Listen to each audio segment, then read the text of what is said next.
உயிர்த்தெழுந்த இயேசு கிறிஸ்துவின் இனிதான நாமத்தினாலே இந்த புதிய நாளிலும் தேவனுடைய ஜீவனுள்ள வார்த்தையின் மூலமாய் உங்களை சந்திப்பதில் நான் கர்த்தருக்குள் மகிழ்ச்சி அடைகின்றேன். ஏசாயா 43:19. இதோ நான் புதிய காரியத்தை செய்கிறேன், இப்பொழுதே அது தோன்றும், நீங்கள் அதை அறியீர்களா? நான் வனாந்தரத்திலே வழியையும் அவாந்தர வெளியிலே ஆறுகளையும் உண்டாக்குவேன். ஆமேன். கர்த்தருடைய நாமம் மகிமைப்படுவதாக. எனக்கு பிரியமான தேவஜனமே, இந்த புதிய வருடத்துல நீங்களும் நானும் கர்த்தருடைய கிருபை நிமித்தமாய், அவருடைய இரக்கத்தின் நிமித்தமாய் ஜீவனோடு வாழும்படியாக அவர் பாராட்டின கிருபைக்காய் நாம் கர்த்தரை ஸ்தோத்தரிக்க வேண்டும். ஆம், இந்த புதிய வருடத்துல நாம் ஒவ்வொருவரும் தேவனுடைய வார்த்தையின் பிரகாரமாய் உங்களையும் என்னையும் அவர் கடந்த வருடம் முழுவதுமாய் அற்புதமாய் நடத்தினார். ஆம், இந்த புதிய வருடத்துல நீங்கள் எதிர்பார்க்கிற காரியங்கள், வேண்டிக் கொண்டிருக்கிற காரியங்கள் எல்லாவற்றையும் அவர் நிச்சயமாய் செய்வார்.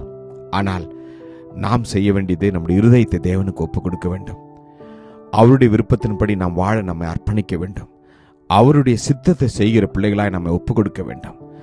அவர் நமக்கு எதை சொல்லி சென்றிருக்கிறாரோ அதன் பிரகாரமாய் நாமும் நம் குடும்பமும் வாழ நம்மை நாம் அர்ப்பணிக்கின்ற பொழுது அவர் அதை பார்த்து, என் பிள்ளைகள் என்னுடைய வழியிலே நடக்கிறார்கள், நான் சொன்ன காரியங்களை செய்கிறார்கள் என்று அதை பார்த்து உங்களுக்கும் எனக்கும் அவர் புதிய காரியத்தை நிச்சயமாய் செய்வார்.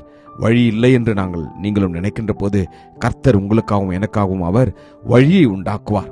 ஆம், வனாந்திரமான பாதையில எகிப்தியர்கள் சென்ற பொழுதும் கூட தேவன் அவர்களுக்கு முன்பதாகவும் அவர்களோடும் அவர்களுக்கு பின்பதாகவும் பரிசுத்த ஆவியாகிய மேகத்தையும் அவர் வெளிச்சத்தையும் அவர் ஒவ்வொரு நாளும் அவர்களுக்கு முன்பதாகவும் அவர்களோடு இருக்கும்படி அவர் கிருபை செய்தார். இந்த நாட்களில பரிசுத்த ஆவியானவர் உங்களையும் என்னையும் அவர் வழி நடத்துவார். உங்களையும் என்னையும் அவர் நித்தமும் வழி நடத்துவார் என்று வேதம் சொல்கிறது. ஆம், அவர் நித்தமும் வழி நடத்தி மகா வறட்சியான காலங்களிலே நம்முடைய ஆத்துமாக்களை திருப்தியாக்குவாராம். ஆம், நீங்களும் நானும் வற்றாத நீரூற்றுகளைப் போல இருக்கும்படியாய் அவர் செய்வார். இந்த புதிய வருடத்துல நாம் தேவனுடைய வார்த்தையை நம்புவோம், விசுவாசிப்போம். உங்களுடைய கஷ்டங்கள், வேதனைகள், கண்ணீர்கள், தேவைகள் எல்லாவற்றையும் அவர் மாற்றுவார். புதிய காரியத்தை அவர் நிச்சயமாய் செய்வார். நாம் பழைய மனுஷனுடைய எல்லா காரியங்களும் விட்டு விடுகின்ற போது என் இயேசு புதியதான காரியங்களை நம்முடைய வாழ்க்கையில் அவர் செய்வார். முந்தின நடக்கைக்குரிய மோசம் போக்கும் இச்சைகளாலே கெட்டு போகிற பழைய மனுஷனை நீங்கள் களைந்து போட்டு உங்கள் உள்ளத்துல புதிதான ஆவி உள்ளவர்களாகி மெய்யான நீதியிலும் பரிசுத்தத்திலும் தேவனுடைய சாயலாக சிருஷ்டிக்கப்பட்ட புதிய மனுஷனை தரித்து கொண்டு வாழ்வோம். கர்த்தர் அற்புதத்தை செய்வார். கிருபையும் இரக்கம் நிறைந்த நல்ல தகப்பனே, இந்த நல்ல நாளுக்காக உமக்கு நன்றி அப்பா. ஆம் தகப்பனே, இந்த வருடத்துல எங்களுடைய வாழ்க்கையில நீர் புதிய காரியங்களை செய்வதற்காக உமக்கு நன்றி அப்பா.